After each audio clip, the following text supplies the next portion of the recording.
Hi hello ನಮಸ್ಕಾರ. ನೀವು ಕೇಳ್ತಿದ್ದೀರಾ cities radio FM 97.6. ನಾನು ನಿಮ್ಮ ಪ್ರೀತಿಯ ಪರಾಕ್. ನಮ್ಮ ಸಿಟೀಸ್ ರೇಡಿಯೋ FM 97.6ಗೆ ಇವತ್ತು ಕರೆ ಮಾಡಿರುವಂಥ ವ್ಯಕ್ತಿ ಯಾರಂತ ನೋಡೋಣ. ಹಲೋ ಸರ್, ತಮ್ಮ ಹೆಸರು? ನಮ್ಮ ಹೆಸರು ಜಯಕರ್ ಅಂತ.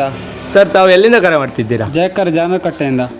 ನಮ್ಮೂರಿನ ಆದಂಥ ಜೈಕರ್ ಜಾನರ್ಕಟ್ಟೆ ಅವರು ಇವತ್ತು ನಮ್ಮ ಸಿಟೀಸ್ ರೇಡಿಯೋ FM 97.6ಗೆ ಕರೆ ಮಾಡಿದ್ದಾರೆ, ಬಿಡುವಿಲ್ಲದ ಸಮಯದಲ್ಲೂ ಕೂಡ.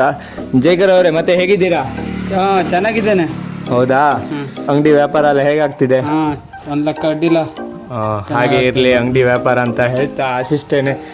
ಜೈಕರ್ ಅವ್ರ ಬಗ್ಗೆ ಗೆಳೆಯರೆ ಹೇಳಬೇಕಂತ ಹೇಳಿದರೆ, ಆಲ್ಫಾಬೆಟಿಕ್ ಆರ್ಡ್ರಲ್ಲಿ ಹೇಳೋದಾದರೆ ಏಯಿಂದ ಜಡ್ವರೆಗೂ ಅವ್ರ ಬಗ್ಗೆ ಹೇಳ್ಬೋದು. ಯಾಕಂತ ಹೇಳಿದರೆ ಅವರು ನಮ್ಮ ಚಾನಲಲ್ಲಿ ಯಾವುದು ಎಡಿಟಿಂಗ್ ವಿಡಿಯೋ ಆಗಿರ್ಬೋದು, ಹಾಗೆ ಒಂದು ರೇಡಿಯೋ FM ಆಗಿರ್ಬೋದು, ಯಾವುದೇ ಒಂದು ಸಾಂಗ್ಸ್ ಆಗಿರ್ಬೋದು, ನಮ್ಮ ಚಾನಲಲ್ಲಿ ಬರುವಂಥ ಪ್ರತಿಯೊಂದು ವಿಡಿಯೋ ಕೂಡ ಅವರು ನಿನ್ನ ಕೈಯಲ್ಲಾಗುತ್ತೆ, ನೀನು ಮಾಡ್ತೀಯಾ ಅಂತ ಹೇಳಿ ತುಂಬ ಒಂದು ಪ್ರೋತ್ಸಾಹ ಕೊಟ್ಟಿದ್ದಾರೆ. ಜೈಕರ್ ಅವರು ನಿಮ್ಮ ಬಗ್ಗೆ ಎಷ್ಟು ಹೇಳಿದ್ರು ಕಡಿಮೆ.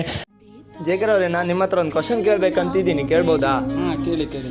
ನಮ್ಮ ಊರ ಕಡೆ ಆಗಿರ್ಬೋದು, ಹೊರಗಡೆ ಆಗಿರ್ಬೋದು, ಈ ಜನರು ಎಲ್ಲರ ಆ ಜಾತಿ ನೀವು, ಈ ಜಾತಿಗೆ ಸೇರಿದವರು ನೀವು ಅಂತೆಲ್ಲ ಮೇಲೆ ಕೀಳು ಅಂತೆಲ್ಲ ನೋಡ್ತೀರಲ್ಲ, ಅದು ಯಾಕೆ ಜೈಕರ್ ಅವರು? ಈ ಜಾತಿ ಅನ್ನೋದು ಯಾಕೆ? ನಮ್ಮ ಎಲ್ಲರೂ ಒಂದೇ ರೀತಿಯಲ್ಲಿ ಇರಬಾರ್ದು, ಯಾಕೆ? ಇದ್ರ ಬಗ್ಗೆ ನಿಮ್ಮ ಒಂದು ಅಭಿಪ್ರಾಯ ಏನು ಜೈಕರ್ ಅವರೇ?